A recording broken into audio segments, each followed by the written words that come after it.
Yo, welcome to the channel. In this video today, we're going to be going over the Magicka Sorcerer from Markarth. Uh, this has been quite interesting. Uh, Me and the Sorcerer have always kind of have a love-hate relationship when it comes to Magicka or stamina.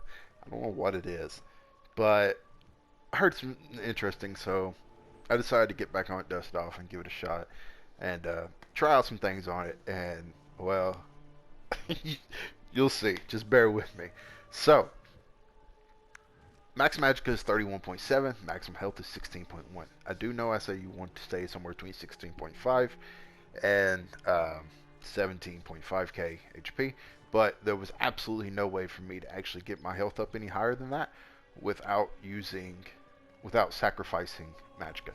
And at 31.7, we're already relatively low due to the fact how we have our bars set up. So, magic cover is 1.3. Our spell damage is 2.4k on buff. Our spell critical is 45.1% on buff. We have 64 points into Magicka. I am a Dark Elf, so keep that in mind. I believe High Elf for number 1, followed by Dark Elf and Khajiit, and then Britain for better sustain. And then the boon I'm running is the Shadow. Now, this is a pet setup, so keep that in mind. Now, champion points, 34 Warlord, 25 Sprinter, 9 into Bashing Focus, 64 Tenacity, 64 Arcanist, 37 Shadow Ward, 37 Tumbling. Now, when it comes to this tree, or the green tree, Arcanist and Tenacity are your main two. Focus on them. And then afterwards, you have options. If you can put some into block, roll dodge, or sneak, if you sneak around a lot, to get, you at least want 75 into this tree, to give you the Treasure Hunter passive. This increases the quality of items you find in chests. It's really great. It doesn't matter where it is, as long as it's a chest. Dolmens, Dungeons, Trials, Overland, doesn't matter. You have a chance of getting better quality items. Now, that doesn't mean like in a normal dungeon you have a chance of getting a purple necklace or ring. No, that won't happen. But if it's normal, you're still going to get blue even if you get a necklace out of it. So, it doesn't work like that. But it has a chance of turning a simple chest into an intermediate chest or advanced chest, whichever one comes after. I forget sometimes. Or you can put some in your break free, your sprint, and your bash if that's what you want to do. The points I have in the bash are low because of the fact that if I need to bash something, or if I know I'm going into a dungeon like let's say Ice Reach with the final boss where you have to interrupt the four, I just put on Crushing Shock and use that because I have that opportunity as a magic user. So that's why I have Bashing Focus so low. So, Red Tree, 40 into Ironclad, 35 Spell Shield, 37 Light Armor Focus, 64 Hardy, 64 Elemental Defender, 19 Quick Recovery, and 11 Bastion. Now, this is pretty much just a simple setup that I use all around. When you're doing trials and things like that, you'll have if you're depending on who's running the trial, we'll be able to tell you what champion points you need to put where. But for the most part, this is a good general rule of thumb. Start with Hardy and Elemental Defender, go into Ironclad once you have Ironclad around 28, and focus on Spell Shield and Light Armor Focus if you want to, or if you feel like you need more healing or you want your shields to be stronger, just whatever. But Hardy and Elemental Defender and Ironclad would be your first three. Now, Blue Tree, we have 56 into Thermomage, 61 Master at Arms, 11 Staff Expert, 12 into Spell Erosion, 64 Elemental Expert, and 66 Elfborn. Now, in this tree, Elfborn and Elemental Expert will probably be your main two, followed by Master at Arms and Thermomage. Master at Arms for the spammable that we're using. That's the only reason why I say Master at Arms. Normally I would put Thermomage over Master at Arms, but for this setup, I would prioritize Master at Arms over Thermomage. So, and then followed up with Staff Expert and Spell Erosion. And to be honest with you, I don't even know if you need the 12 into Spell Erosion here. I haven't tested that yet. I haven't really had the opportunity to. So you might not even need Spell Erosion with this setup. And if you don't, then you can take them out, put them in Thermomage or Staff Expert. That would be the only two places you could possibly put them. So, now, sets. Our first set is Draugr-kins. We're running a Precise Inferno Staff with a Flame Damage Enchant. If you're having trouble sustaining, you can always swap this out for Absorb Magicka Enchant. Now, what this set does, this comes from Unhallowed Grave, if I'm not mistaken. I want to say Unhallowed Grave. I'm positive it is Unhallowed Grave.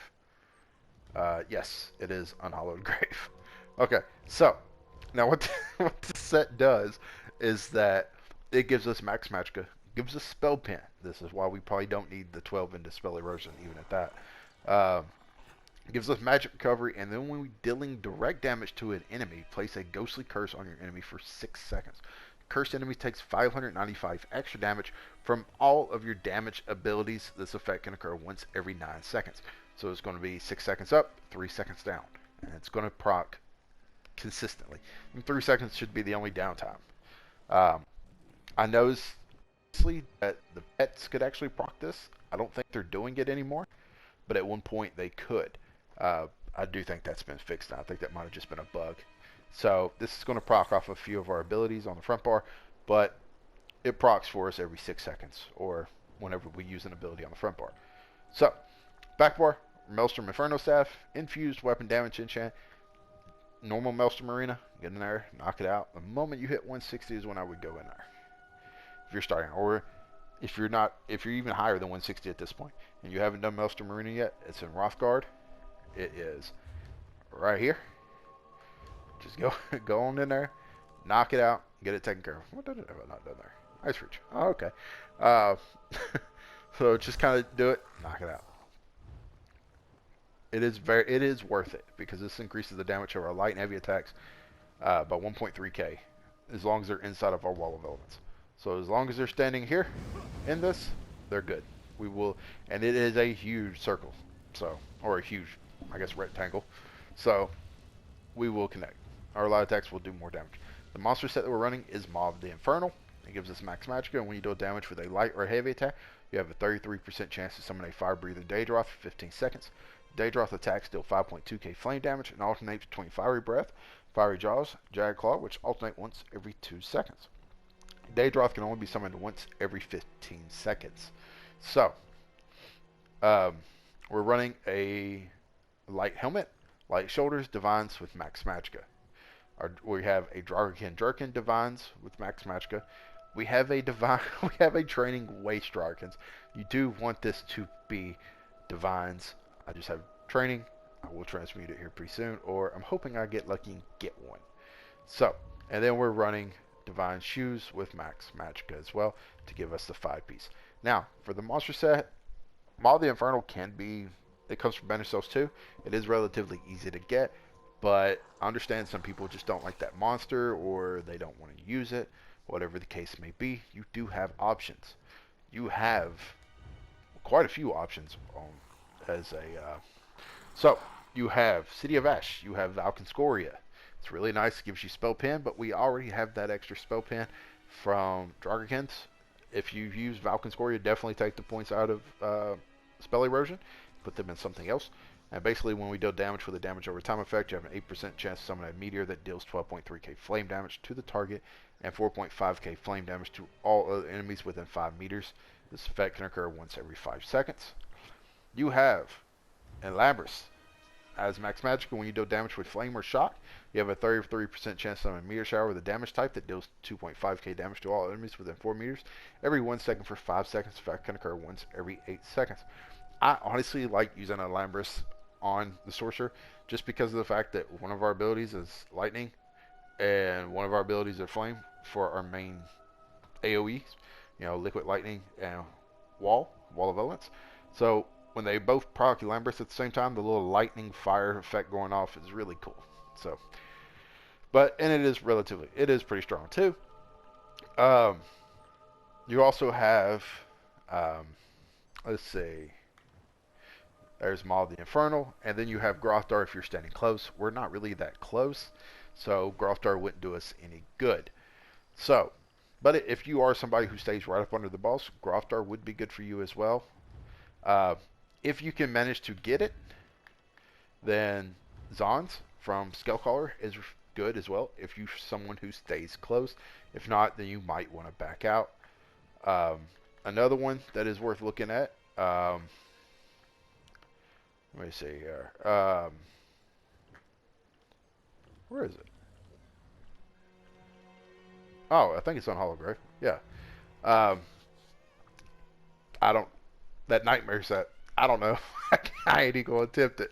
But it gives us spell damage, and when we deal damage with a light attack, it puts a boon stack on your enemy for 5 seconds. You can only apply one stack every 0.5 seconds. At 5 stacks, an undodgeable skeleton hand attacks your enemy after 1 second, knocking them into the air and stunning them for 3 seconds, or dealing 19.8k magic damage if they cannot be stunned. This is a really nice set too. I have a lot of fun with it, especially on my Necromancer. Um, so, but those are the sets that I tend to run. Now, the other 5-piece set is Medusa. Gloves Divines, Legs Divines, Max Magicka. We're running 1 infused with spell damage enchant, and then 2 bloodthirsty rings with spell damage enchant. So, what this does is it gives a spell crit and minor force at all times. So it frees up our bar to reuse to double pets and whatever else we need. Now, if you do not, Medusa comes from Arscranium. If you do not want to farm it, you don't have the transmutation, because this is a heavy armor set.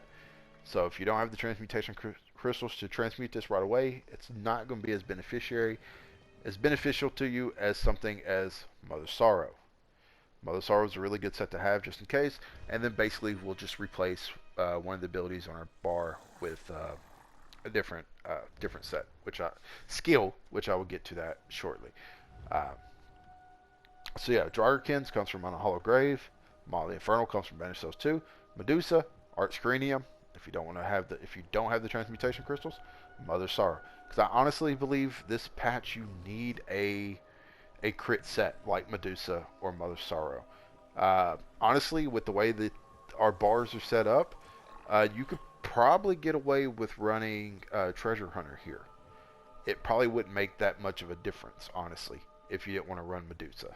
So, no, I couldn't see you running Treasure Hunter. Yeah, you still wouldn't be able to. No. Yeah, so Medusa, Mother Sorrow would be the 2 sets. Treasure Hunter if you're desperate, but Medusa. Now, skills. Our main spammable is Crystal Frags. I already know y'all are telling me off. Yes. You conjure dark crystals to bombard an enemy, dealing 9k magic damage. Your next non-ultimate ability cast within 3 seconds costs 10% less. Casting a magic ability has a 35% chance of causing your next crystal fragments to be instant, deals 66% more damage, and costs 50% less magic. Now, this is why somebody told me to try this out. Crystal Frags will proc Crystal Frags. So when you're throwing out Crystal Frags, let me put these my animals up. I don't want to go fighting. Took my food away. Second time I've done that. When you throw out Crystal Frags and it lands, it has a chance of proccing itself. See? And then you can just throw it out. Normally you're going to be able to get off about 3 of these, maybe 4 if it procs itself. And the thing is that there is a universal cooldown on abilities that is 1 second. And to cast Crystal Frags is 0.8 seconds. So it's faster than the average cooldown and to use it. So, I can't get back to my skills. So, I understand. I get it. When someone told me that you could do this, I laughed at them. But I will get to the DPS test and score here in a second. So, just trust me on this. Daedric Prayer. Or Daedric Prey, curse an enemy with a destructive ruling, dealing 9.8k magic damage to the target and 4.2k magic damage to all other nearby enemies after 6 seconds. While the curse is activated, your pets deal an additional 20% damage to the target. You can only have 1 Daedric Prey active at a time. This goes off every 6 seconds, so about every 2 casts of this, the second cast is normally when I bar swap and get ready to restart my rotation. So, Endless Fury. Call down lightning to strike an enemy, dealing 3k shock damage. If the enemy falls to or below 20% health within 4 seconds of being struck, an explosion deals an additional 10.8k shock damage to them and 2.2k shock damage to other nearby enemies or other enemies nearby. If an enemy is killed within 5 seconds of being hit with this ability, you restore 4.8k magic. Now, this is basically just start execute. It's our spammable there at the end. So, summon volatile familiar. Command the powers of oblivion to send a Daedric familiar to fight at your side. Familiar's attacks deal 1.2k shock damage. Once summoned, you can activate the familiar special ability for 2.9k magic, dealing 1.9k shock damage every 2 seconds for 10 seconds to enemies near him. The final pulse will stun all enemies hit for 3 seconds. Honestly, I don't even use this. I didn't use it at all in the rotation. I think I maybe hit it once at around 30%, and that was kind of by accident because I fat fingered and was trying to drop my ult and just accidentally hit it. You know, that was kind of it. Just I hit it before I could hit L1 and R1 together. That was it. So, summon a Twilight Tormentor. Call on Azura to send a Twilight Tormentor to fight at your side. The Twilight Tormentor zaps, deal 2.5k shock damage, and it kicks, deal 2.5k shock damage. Once summoned, you can activate the Twilight Tormentor special ability for 2.5k magic, causing it to deal 53% more damage to enemies above 50% health for 15 seconds. Twilight Tormentor remains until killed or unsummoned. This was the only one that I used, and then after 50%, I stopped using it. Like, on the rotation, I think I was at 52%. I didn't even bother to hit it again. I just rotated and kept on going. Ultimate on the front bar is Fiery Rage. We create a storm at the target location that builds for 2 seconds, and it lays waste to all enemies in the area, dealing 8.3k flame damage every 1 second for 7 seconds. We don't really use this ultimate unless we're pulling trash, just a bunch of ads. It's the only time you're really going to use this. When you're focused on the boss and stuff like that, you're going to drop your Greater Storm Atro. You're not going to use Fiery Rage. Plus the Atro costs 170 and this costs 212. So do keep that in mind. And on the back bar, we're using Blockade of Fire for 14. This lasts for 14 seconds at fully ranked. We slam your staff down to create a flame barrier in front of you, dealing 1k flame damage to enemies in the target area every 1 second. Burning enemies take 20% more damage from this ability. Then we have Liquid Lightning. This lasts for 14 seconds, creates a Nexus Storm of energy at the target location, dealing 1.1k shock damage to enemies in the area every 1 second for 14 seconds. An ally standing within the Nexus can activate the Conduit's energy, dealing 7.4k shock damage to enemies around them. Now, I use both of these. They both last 14 seconds, so it lasts for a good minute. But if you are using Mystical Orbs, I say that, if you are using Mystic Orbs, that lasts for 10 seconds. Take this and swap it from Blockade of Fire to Unstable Wall. So that way it lasts for 10 seconds as well. So there's no, it's both last for 10 seconds, there's no issues. I'm using Liquid Lightning right now. I use the Mystic Orbs, more serious rotation. I do use Mystic Orbs and I use Blockade of Fire. But for 4-man content and for just this DPS test, I use Liquid Lightning and Blockade. They both last 14 seconds. Unstable and Mystic Orb both last 10 seconds. So at least this way your two main AoE sources are very similar to one another. Now, then we have Crit Surge. Invoke Meridian's name to gain Major Brutality and Sorcery, increase your weapon and spell damage by 20% for 33 seconds. While active, dealing critical damage heals you for 3.3k health. This effect can occur once every 1 second. And then we have our two pets and Greater Storm Atro. Summon a Mobile Storm Atro at the target location and arrive, deal 7.4k shock damage and stuns enemies for 3 seconds. The Atro, for 3 seconds. Atro zaps the closest enemy, dealing 3.9k shock damage every 1 second. An ally near the Atro can activate the Charged Lightning synergy, granting the ally and Atro Major Berserk, increasing their damage done by 10% for 8 seconds. Now,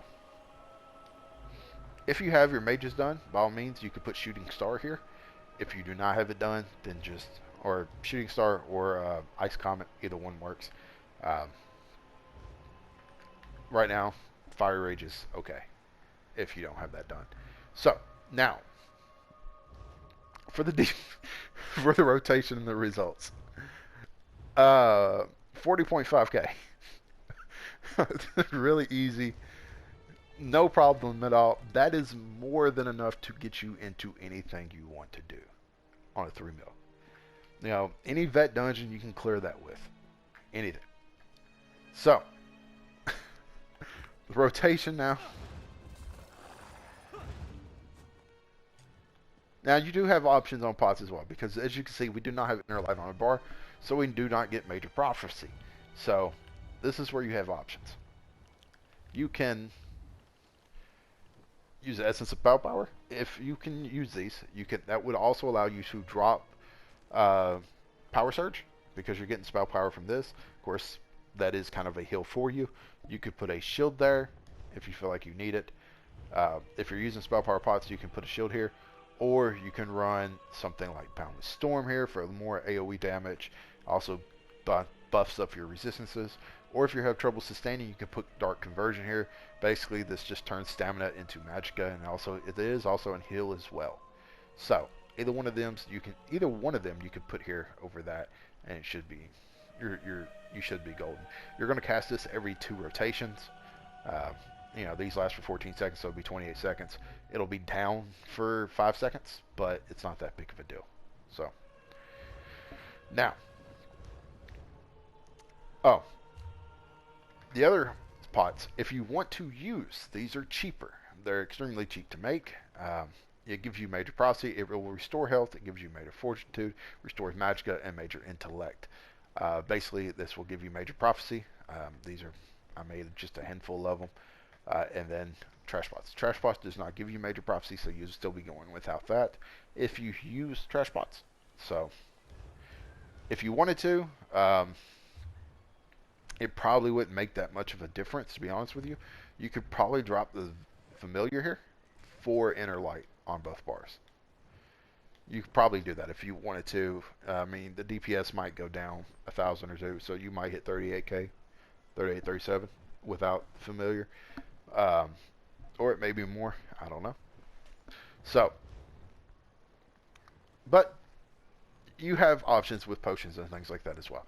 So, but with this, when it comes to the rotation, you're in a buff. Pop your Twilight. Light attack, wall, light, element, light, pray, and then just crystal frag, crystal frag, crystal frag, crystal frag. Danger prayer, wall, lightning. I do not have my food. And then pray. Just crystal frag, crystal frag. Honestly, then Twilight. You want to hit your Twilight on your front bar so that way you have the chance of proccing your crystal frags again. Because if you're on your back bar, then it won't go off. So, but that's pretty much it. That's really simple, easy rotation. You would also drop your Atro first, and then you would start laying down your dots and stuff like that. But it's a extremely easy, simple rotation. Let me eat some food here. So basically, you would buff up, you'd hit your pets, drop your Atro, wall, lightning, spray, frag, frag, frag, frag, frag, spray, bar swap, and then drop your stuff. So, it's really easy. It's a really simple rotation, and it does wonders. It did a lot better than I thought it would, to be honest with you. So, after testing it, hitting that, I mean, I messed up a little bit, so you could probably definitely hit higher. And this is a pretty simple setup, simple to get. If you use Mother's Sorrow instead of Medusa, then replace Surge with Barb Trap or Channeled Acceleration from the Sigic line if you have it. Or you can put Inner Light on your front bar, replace Volatile Familiar, and put Barb Trap on your back bar and still run that. So, either one of them setups could definitely get the job done. So, let me know if y'all tried this out. Let me know if you knew. Let me know if you knew about the Crystal Frag change. If you did, let me know in the comment section. Let me know what you think about the fact that Crystal Frags is now a spammable. You know, I've always, that whole seeing people in dungeons just throwing out Crystal Frags, you're just like, ugh, you kind of cringe at it a little bit because you know it's the DPS is less. But now, when you see people doing it, you got to question whether or not it's actually part of the rotation or if they're just spamming Crystal Frags.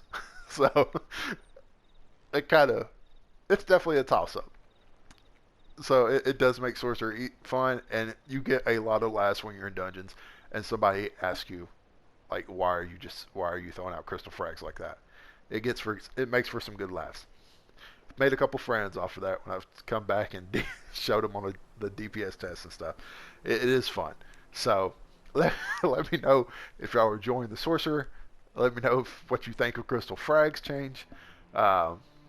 Anyways, until next time, take care.